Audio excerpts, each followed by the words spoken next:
the bomb. Drop the bomb. We're gonna drop the bomb. Drop the bomb. We come to drop the bomb. Drop the bomb.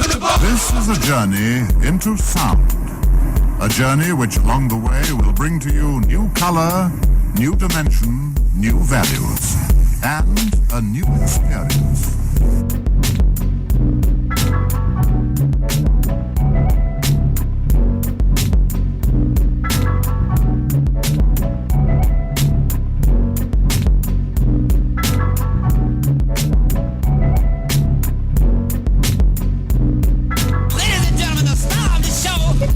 LaMarr Darnell Shields.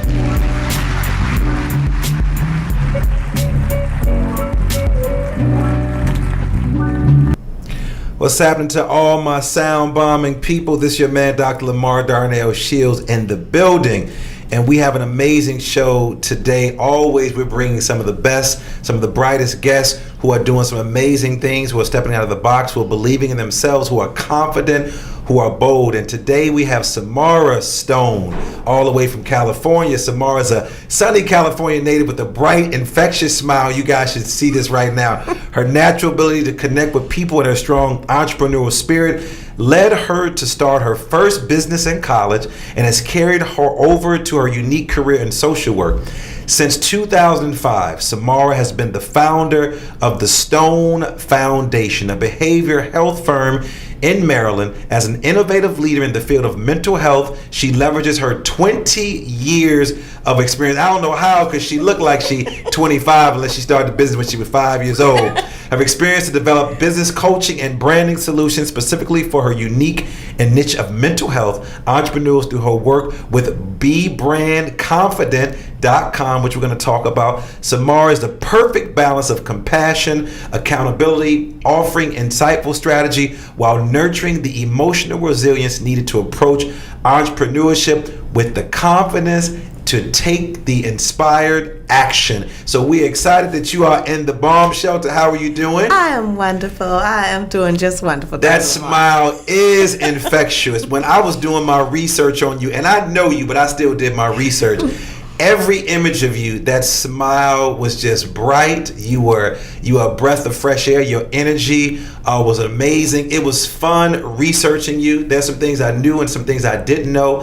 And in the introduction, I talked about your first business. Now, I know you went to Hampton University, HU in the building. We always send out our historically black colleges. You got HU over there. You had Grambling State University here. Mm-hmm. So what was that first business? Oh, LaMarr. So here goes.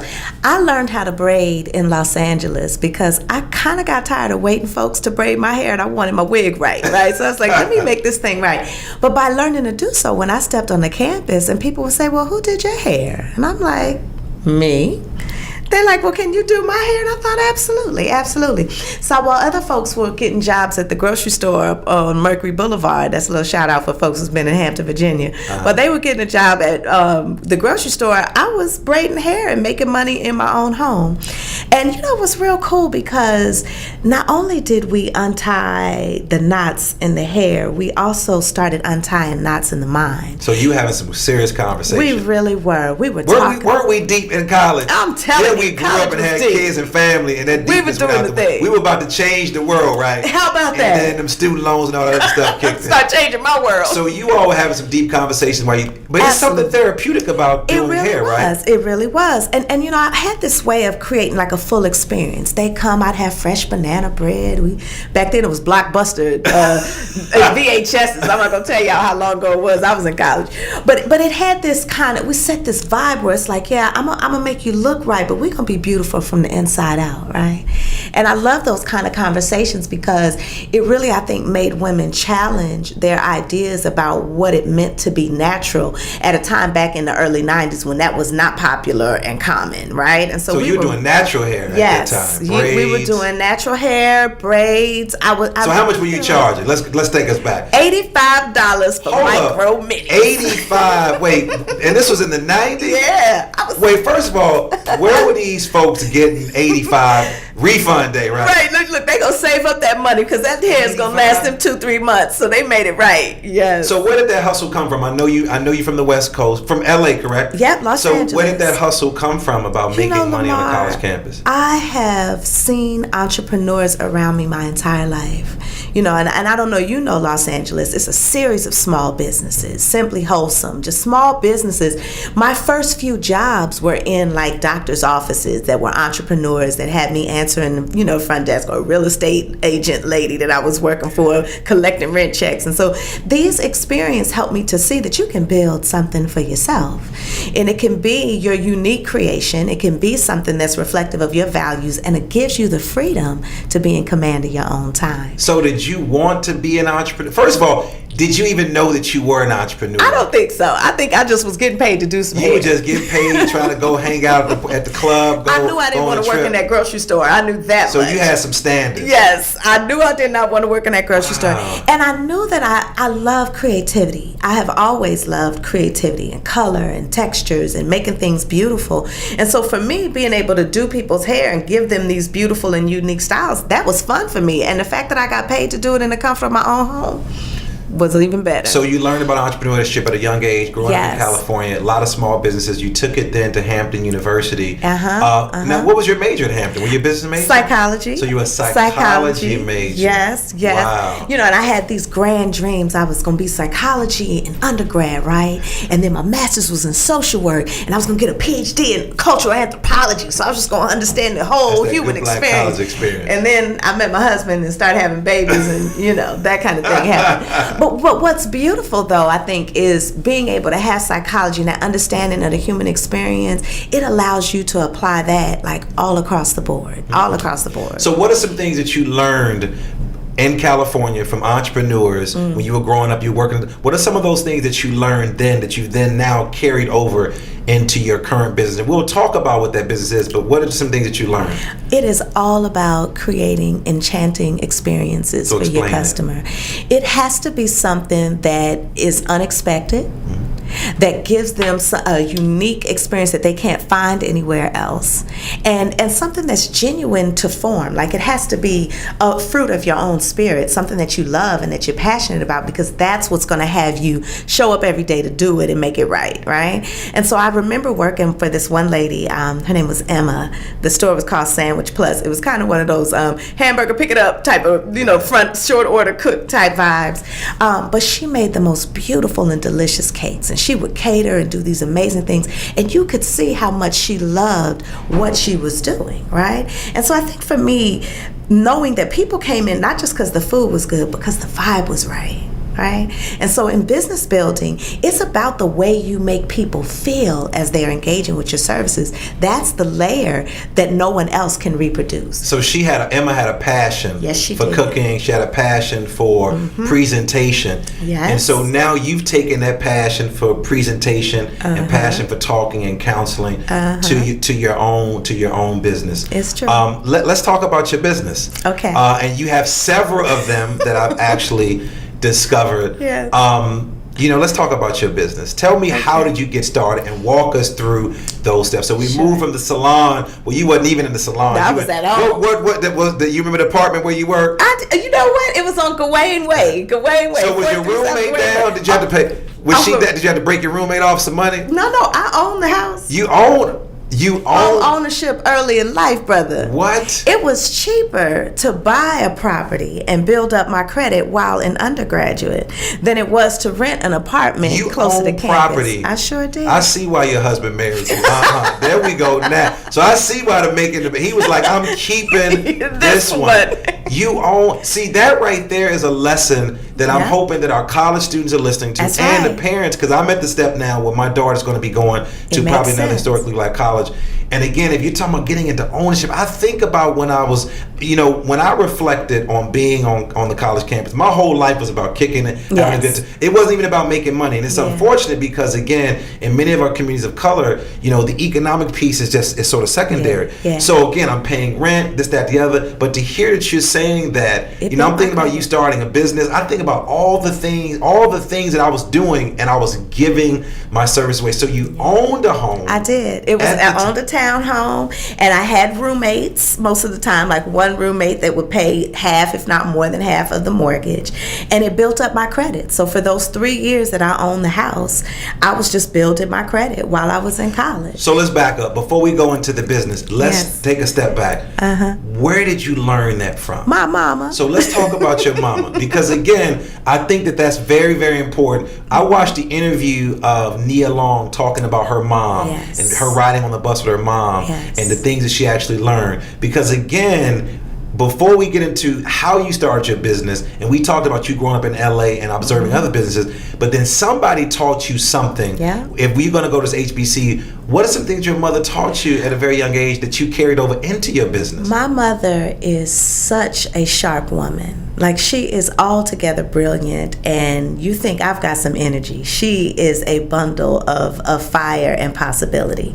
And so what I always observed is my mother being a go-getter. She was in the mortgage industry, and on the money side, not the real estate side. So she was always trying to get the funding together for folks to be able to purchase homes. So she understood credit. She understood how it worked. She understood how to build it up, and that I would need that early in life if I was going to do something that would create a platform for me to be able to build a solid financial life for myself. And so I think watching her do this for others, because she was also a trustee at the church, so she was in charge of the money at the church. Your mother counted money with her eyes closed. All of it. Yeah, 10. Count them up. And she just had a way of always making sure that you were thinking about how the money flowed. And so when it was time to go to college, and I can't say I had the full presence of mind to know that this was the right thing, but she was doing the math. Like, we would either have to help her pay for an apartment, or how much I can buy a house and the mortgage is what? Oh, let's get that. And so being able to make those decisions, not just going the path of least resistance, but exploring options and then making an informed choice, that's a powerful, powerful strategy for living an on-purpose life. Wow. Yeah, man, that's what's up. And you learning at a very young age. I think about all the money that I wasted from, the HBC, we talk about refund day. How that money could have been. My boy Vic, God rest his soul, made up a song, Samara, called Refund Day. But think about reinvesting back, because again, most of us are living, and I'm speaking my truth, living for that day. I didn't grow up in a home where we valued that. My mother was a social worker, so old school Claudine, kids showing up at my house like, do I know this kid? You can't do that now. I said, Ma, you'll get locked up, putting the kid in the car, spending the night, trying to protect them. But again, you learned at a very young age from your mother, and you don't hear that enough about people of color who are sending their kids away to school. Right. And again, we both went to school in the South. Property was cheap. My rent was $350, and I remember people renting houses. The mortgage was $400. Wow, brother, right? You understand? So I mean, but having the awareness to know to go get the mortgage. Right? Having the awareness to seek that out. And I think that's where information is so key for us. Sometimes we don't do better because we don't know better. We don't know the full landscape of what's possible. And so we just go with what is right at field of vision. When you go in the grocery store and they stock the things that's right at eye level. We don't know to look above or below to explore possibility. And so I'm really about encouraging people to explore possibilities so they can make choices that are a right fit for them. And for me, being able to work at my home, braiding hair, making $85 a pop, and if I did 3-4 heads in a week, I was good. You know what I mean? Yeah. And setting my own schedule, it gave me a taste of a freedom that I have never been able to let go of. I love the freedom that entrepreneurship affords us. Wow. Yeah, especially for women. So why not business? Why social work and mental health? So that's just it. Like, to me, my approach to business building is probably not as structured as I think most would think of for the MBA and marketing strategies and advertising and balance sheets. I really believe in doing something that's meaningful and on purpose, right? So this is that place where my social work values and my entrepreneurial spirit kind of collide. I think that having clarity around what you are ideally gifted and suited to do, and then creating a vehicle that allows you to do that in a way that pays for your living and helps you to kind of take good care of yourself and your family, that's the apex of a personal and professional life well blended, right?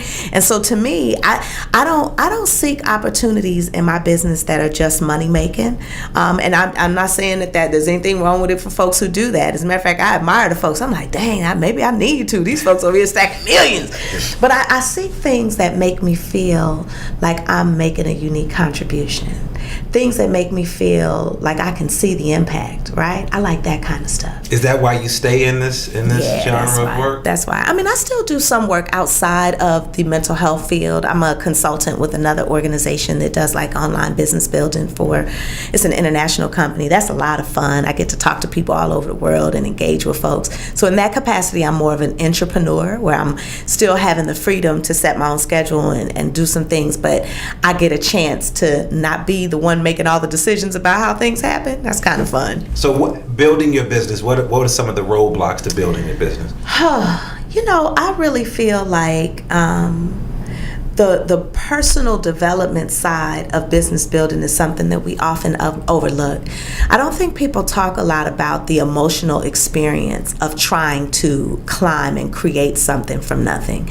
Because trailblazers don't have templates, and the things when you're creating something that's completely unique, it's not a franchise, it's not a Chick-fil-A you bought for $10,000 and then worked it out. When you're building something that is of your own creation, you got to work through being seen and having the confidence to really show up as an expert.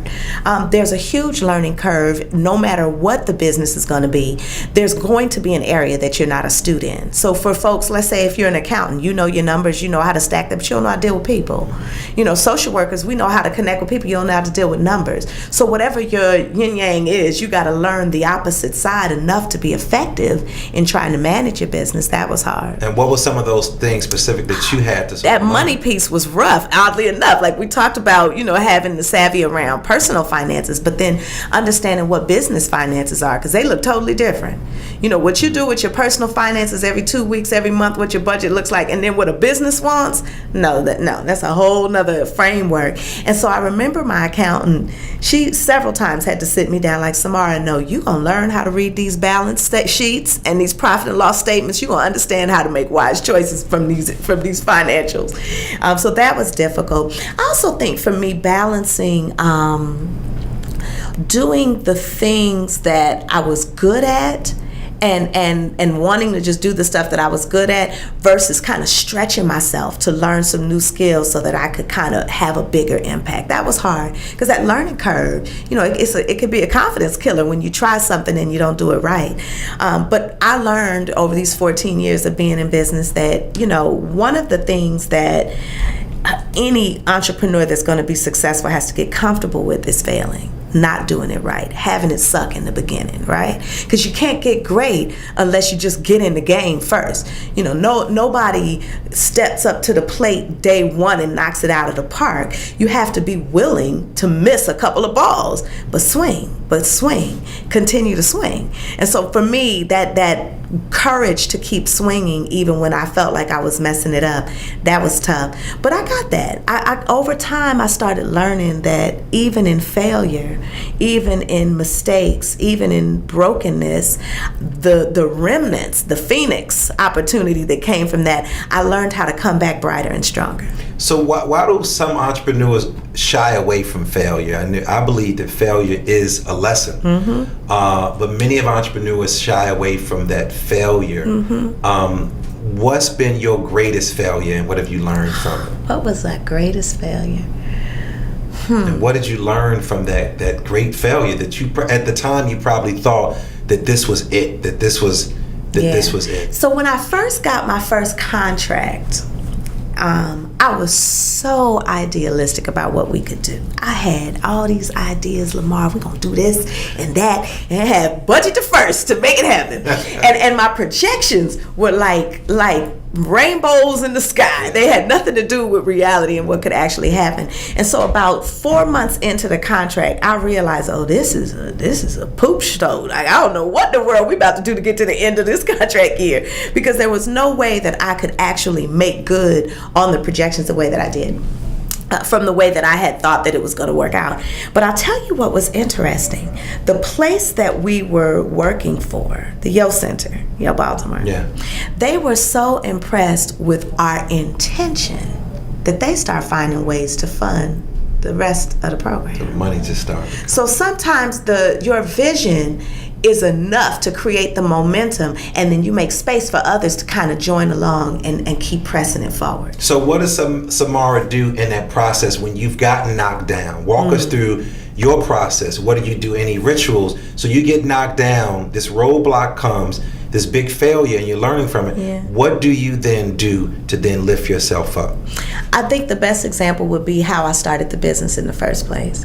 So I was working at this place that was, I'll say it this way. I started working there in October, and in 2 weeks I learned, 1, that I was pregnant, and 2, that this place was unethical and a hot mess. I learned these things like simultaneously. I was like, "Oh, this is interesting." So my plan was, you know what? I'm just gonna wait till I have the baby. I'm gonna exit smooth. It's gonna be all right. But it just wasn't all right. And as they continued to ask me to do things that I had to say no to, they got tired of me not being willing to go on with the foolishness. And so they let me go. So it's about January, they fired me. Fired. I've never been fired So the in my CEO life. has been fired, like Steve Jobs. What? Folks don't realize he started the I'm like, company, y'all got really fired. trying to let me go? And I was about 4 months pregnant at the time. So where you gonna go work with the big belly? Yeah. And this is why I think for women in particular, entrepreneurship is such an important tool when we're trying to have babies and build lives for ourselves. It gives you balance. But that night I cried literally all night long. My poor husband, he was like, it's gonna be okay, but it's not. Like I couldn't get it together because the pain of feeling like I had been fired and rejected, and then also not knowing what was gonna come next. I had no template, I had no pattern for what to do. So I allowed myself to wallow in that ugliness. And then the next morning, I opened the Stone Foundation. I figured out how to make it an LLC, how to get on these insurance companies, and by the end of the month, I was seeing clients in a fully furnished office. Sometimes the pain of discomfort is the right amount of impetus that you need to find the path forward. And I know for me, I let myself feel the things. I let myself feel all of the failure, the discomfort, the whatever it is, because I know that on the other side of that, I have learned to believe in my ability to course correct and rebuild, right? And so I think with failure, let it wash over you. So your therapy was acknowledging that it happened. Yeah. Acknowledging that I feel Staying this right way. in it. Are there any other things that you might have done? Any readings, any rituals, anything, conversations that you might have had? Oh, I really have people in my life that I have deep and real conversations with, and you need that. You need people that you can speak truth to and will reflect back to you not only the space that you're in, but who you actually are. Because there's the moment in time, the failure that you're experiencing, but then there's the bigger picture of who you actually are. So you need folks that can see both of those for you and reflect them back. I also think that journaling is important. I always write honestly about what I'm experiencing in the moment, because you kind of start to see patterns over time if you pay attention. Your life is always talking to you. It's always teaching you something that can help you to grow and be stronger. And so that piece is real for me. Talking to friends, journaling, being honest, not making up stories about whose fault it was and what they did, and being honest, sitting right there in the middle of the poor choices that we make so you can really learn from them. Yeah. And I know you are very passionate about women entrepreneurs and women being involved in starting their own businesses. Yes. As a woman, what are some of the challenges that you face as a woman and as a woman of color starting and or running a business? You know, LaMarr, one of the things I've noticed when looking at gender inequality in terms of economic realities for women and men, and even pay disparities, the having of children impacts a woman's earning potential in a way that is outside of her control if she's not an entrepreneur. Because if I need to take off from work, I miss out on these. If I'm sitting down for 6 months while everyone else is continuing to climb, I have this truncated kind of process. But as an entrepreneur, you get a chance to set the course for how you're going to roll in your business. And so for me, being able to do both has been key. Keep going. being able to do both has been key. And I think that for even being able to be in control of your own schedule and your own time, because as much as daddies are involved, and I know y'all some rock star dads out there, it is the truth, but for the first year or so of that baby's lives, we have an actual physical connection still, right? And so there are ways that I have to be present with my baby, that if I'm accountable to a job, it's hard. I remember when I had my first child, I was out for a while. I went back to work. I was there for about a week and started feeling I was breastfeeding, and I was like, I can't do this. I got to go home. And so being able to be the kind of mother I wanted to be, it gave me the inspiration to create entrepreneurial spaces for myself that allowed me to be a mom and a professional. And I really encourage that for women, because you get a chance to control your time. You can control your time and you can live out your values. The challenge, I think, for us is just the same thing. We do have to be mindful of our family situations, and because that becomes a priority for women often, it kind of puts us in a position where we have to juggle the two. And I always say, at least juggling in a way that you making the choices. Because when we're working for someone else, they are in control of your time and your energy and how much of it you get to have. You ask them, how many days can I have to do this, that, and the other? And I think building an infrastructure, even as a micropreneur, you don't have to be full-time hustle in it.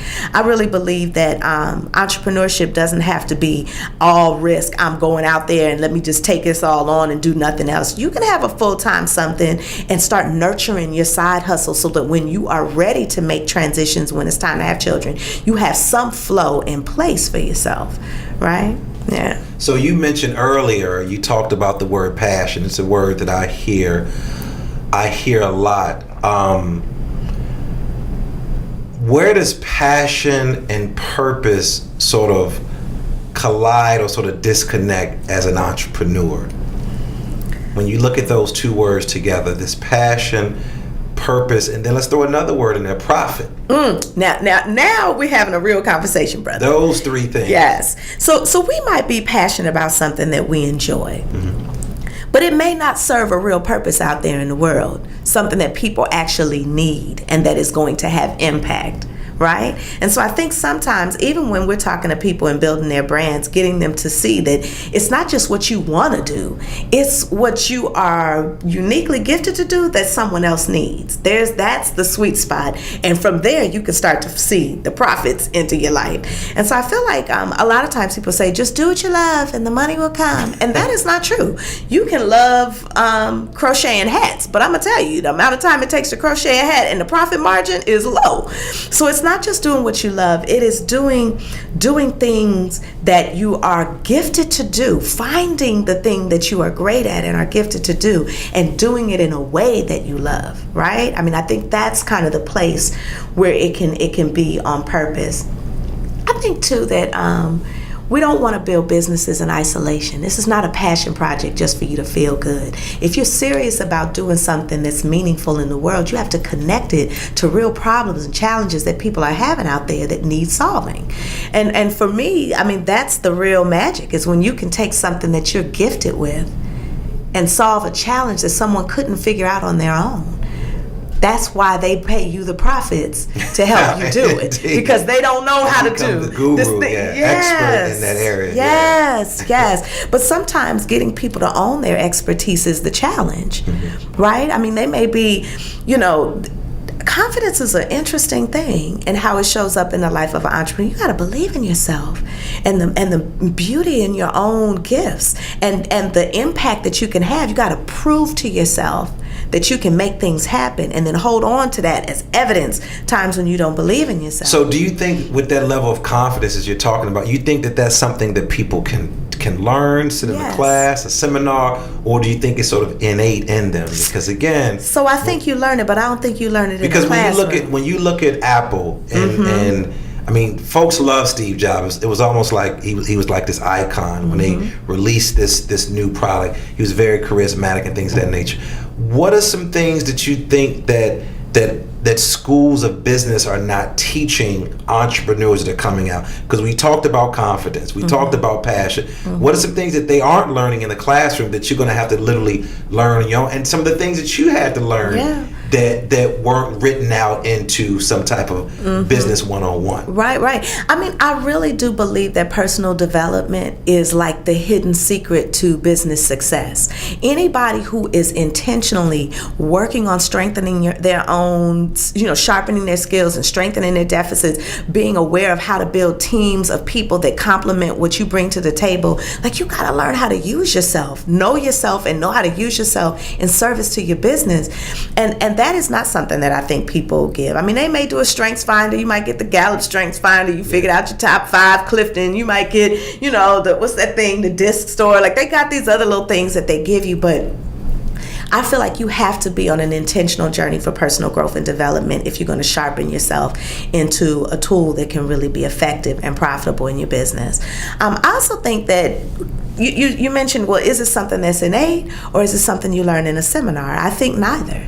I think it's something that life teaches you when you're open. You have to let experiences shape you, right? And not run from the challenge of them. And I think that's something that they don't even talk about, that piece in the way that you develop business. And the other layer of that personal development is also relationship development.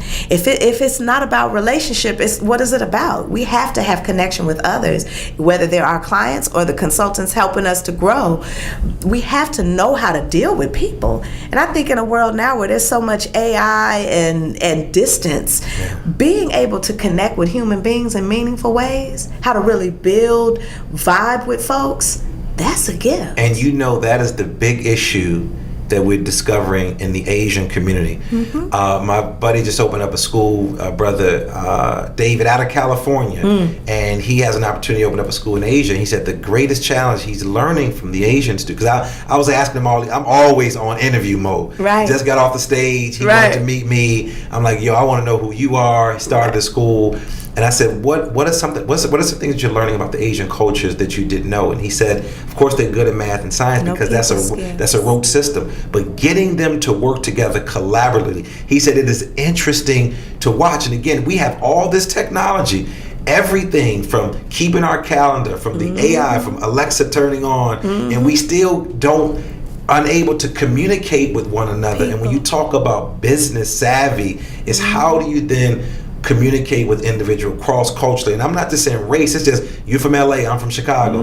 We say things different. Y'all still say hella stuff. Hella good. Like, hella what? I'm like, hella good. But I was like, what the hell? Hella. Sweet in the mud. So again, is how do you do that? And again, I think what business are failing is that they're not collaborating more. I don't think that people are reading. Like when I work with schools, when I work with educators don't read. We're not listening to podcasts. We're not reading the latest material, the latest research. We're focusing on the now, and the now don't really exist. It's going to be gone in a second. Yeah. And so to hear you say pouring back in yourself, what are some things that you do on a daily basis to pour back into yourself? Because you're in a profession where you're constantly giving. Yeah. Your bucket is being full. Yeah. What do you do on a daily basis to pour back in yourself? Are there some websites that you listen to? Are there some podcasts you listen to? Shout out to Sound Bombing. I see you in the gym, homegirl. I've been watching you in the gym with the sisters. I saw you working out. Got my girl Kalila in there working out. Yes. You said real women don't allow women to work out by themselves or something like that. So what are some things that you do to sharpen your skills? Because again, as a woman of color, you're coming into a male dominated world quite often, and then they're trying to size you up. It's interesting. I really do believe in being beautiful in business. I don't do competition from the standpoint that folks approach it. And so for me, the more I'm clear about who I am and my own contrast from what, it's not to compare, it's to have enough contrast that people can see how I'm different. And I don't compete. I have a different way of approaching being in business with folks. And I think bringing that feminine side is a part of what's been my magic and allowing me to create something that's unique, because I run with it that way and let others run with the way they run it. But no, self-care is huge. Over the past 6 months, I would say I've been intentional about exercising, lost about 15, 20 pounds. Y'all don't even want to see it. Yeah. They ain't ready for you. They not ready. Making the young girls look. They like 45 got 3 babies. Yes. That's right. But it has been, I didn't realize that being able to consistently exercise would give so much to me, like in the way of endorphins and stress management and clearing my mind. Like just being able to, that physicality has been wonderful. I really believe in having deep and transformative, honest, authentic conversations with people that I trust. And I have people in my life that I have curated relationships to the degree that it's like surgery. They know just how to help me get my stuff together as I'm moving through situations in life. And I think we need to be intentional in creating relationships that are productive and helpful. It's nice to have people you just hang out with. That's cool. That's one level of friendship. But you need an inner circle of people that can speak to you in genuine and real ways. And I'm blessed to have at least 3 or 4 people that I say are in that place for me. So I think having that is good. Another thing I do, you did mention about podcasts and websites, and I am a researcher. I'm always looking at something. I'm always learning about some new concept, and how it can apply to something that we're doing. And I try to be a smart learner, right? And not overwhelm myself with useless content, but to give myself information that I can turn around and implement and see results from. It's my little game that I play with myself to make sure I'm feeling progressive. Like I'm not just not giving myself information for information's sake, but I try to monitor my implementation to make sure I'm moving the needle on my business in ways that matter. Those are some of the things. So you're playing chess, just not checkers. You're just not moving around. Yeah, every move means something, right? I try to. Look, about 83% of them. Can I do that? 83% of them. I got you. Well, one of the things I also discovered from my research is that you also have this branding arm of what you're doing. I think it's called Be Brand Confident. Mm-hmm. And I want to share with you, there's a great book out by Seth Price and Barry Feldman. The book is called Road to Recognition. I just want to read an excerpt. It says, bring who you are to what you do. What does that mean to you? That's a quote from their book. Bring who you are to what you do. What does it have to do with branding? And then how does one then sort of create and develop a brand? Man, you speak in my heart, LaMarr. So because I have been a coach for mental health professionals for about 5 or 6 years, helping them to build businesses, when you think about counseling, it kind of seems like a flat process. You're the therapist, here's the client, you deliver this counseling, da-da-da.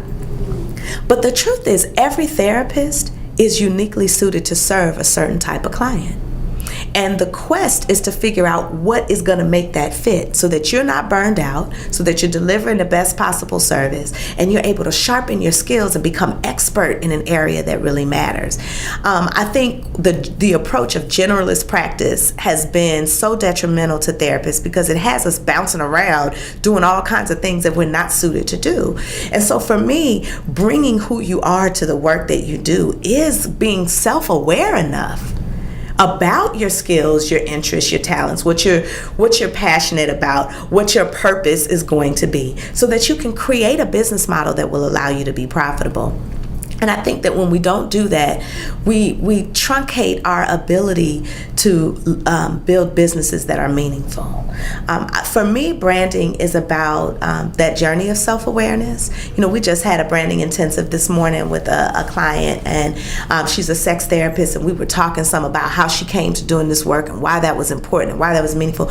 There is a story that has brought you to the place that you are.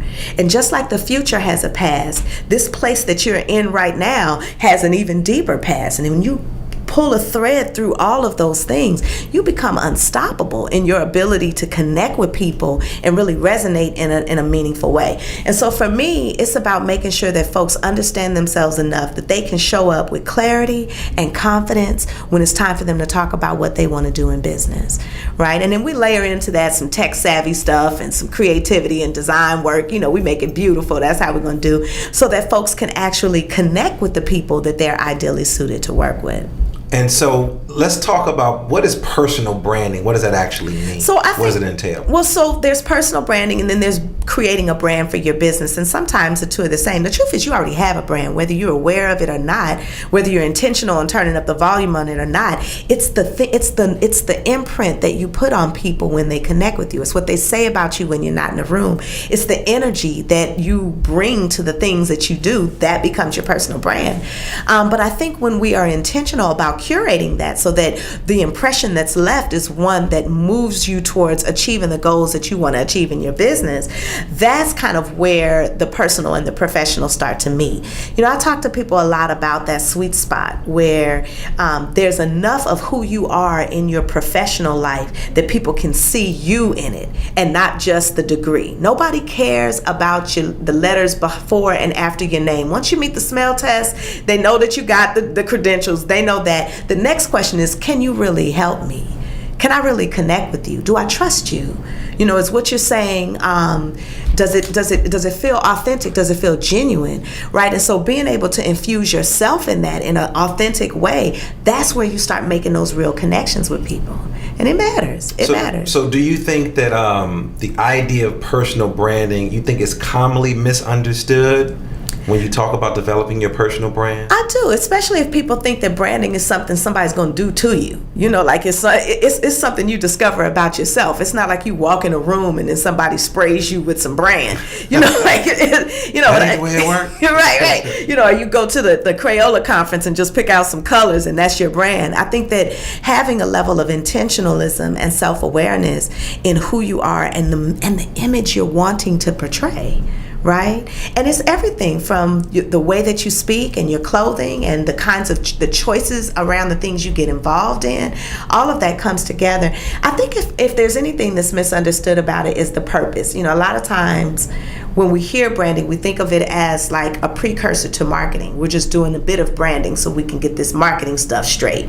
Where really branding to me is part and parcel of that personal development that you keep hearing me talk about, so that you can be intentional in how you're using yourself in your business to help it grow. Essentially, when I was checking you out and going to all the sites and reading articles about you, when I came across this particular one, Be Brand Confident, I looked at your site and I saw you, and I think your partner Keisha. Man, I thought Keisha was Estelle from American Boy with Kanye, you know, the Kanye Yes. West. I was like, hold up. My girl has Estelle from the Kanye West American Boy. She looks just like Estelle. Beautiful. Mm-hmm. And so what role does Keisha play in the branding piece with you as well? So I would say that the two of us together have made such magic. We've been working together for about 7 years now. And where I'm extrovert, she's introvert. Where I'm confident, she's clarity. Right? Where I'm fire, she's cool. So you've already destroyed stereotypes of black women coming together. Beautiful sisters. BeBrandConfident.com. You've already debunked that piece. Yes. And you find out how you guys can work together. Beautifully together. And in a way that allows each of us to shine in our unique talents, right? So the things that she does, we trust that she does. The things that I do, she trusts that I do. And so being able to kind of have this mutually supportive dynamic in the way that we build business has been so beautiful. And our clients benefit because while I'm engaging them and getting them talking, and she's in the background observing the things that aren't being said, the pieces below the surface. And so by the time she gives back to them what she has seen, the level of clarity about who they are and their brand is absolutely amazing. And then we start layering on top of that brand extensions, ways that you can actually make money from this brand. Like how you gonna monetize this wonderful brand. We like the word monetize. Yeah, we like monetize. Monetization, right? It's a good word. Yes, and we want ways to do that. And so I think having a partner, and this is the first endeavor where I've had a partner. I've been in business 14 years, but Keisha and I started about a year ago. Keisha, you know that's a sister. Yes, Keisha Kells.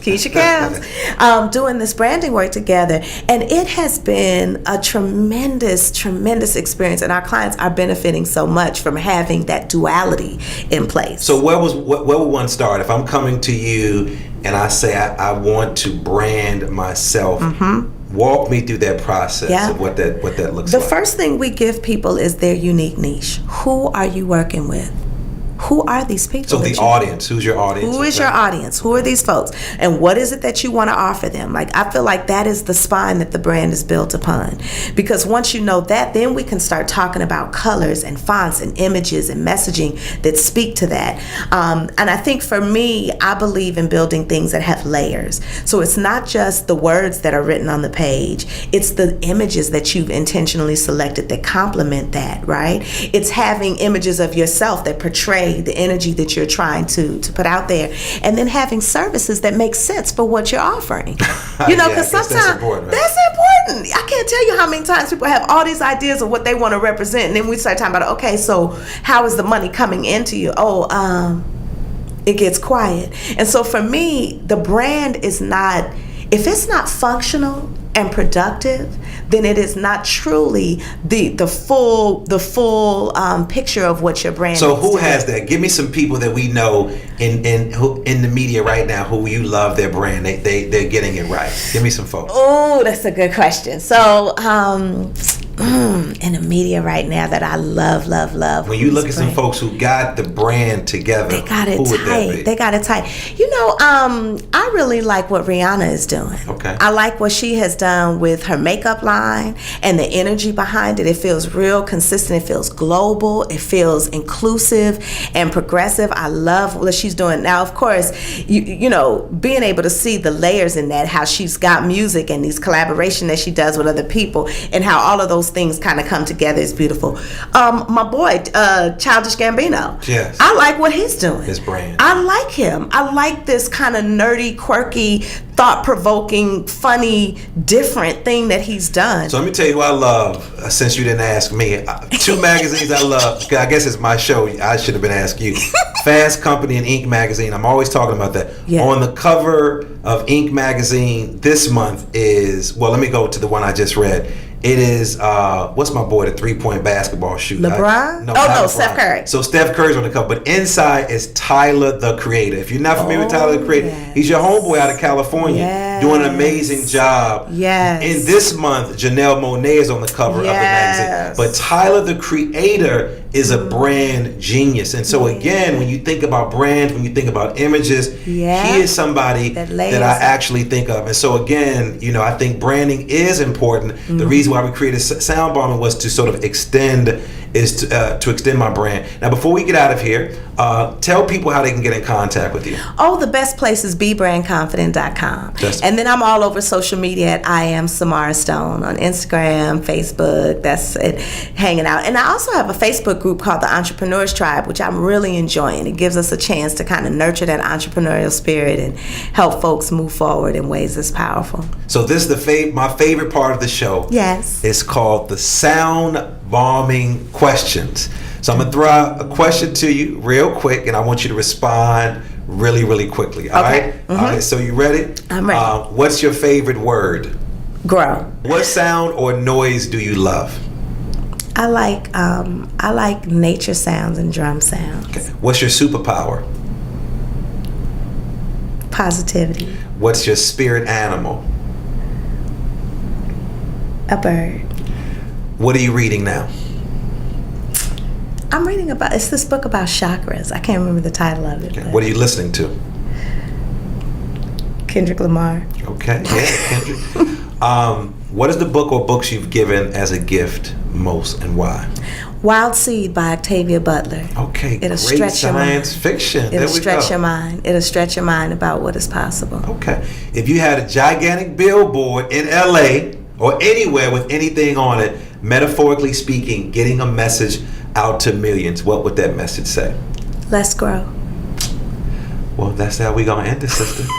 Well, I would like to thank my girl, Samara Stone, for joining me in the bomb shelter. It's been great talking with you. It's been great looking at that beautiful smile. Just a ball of energy.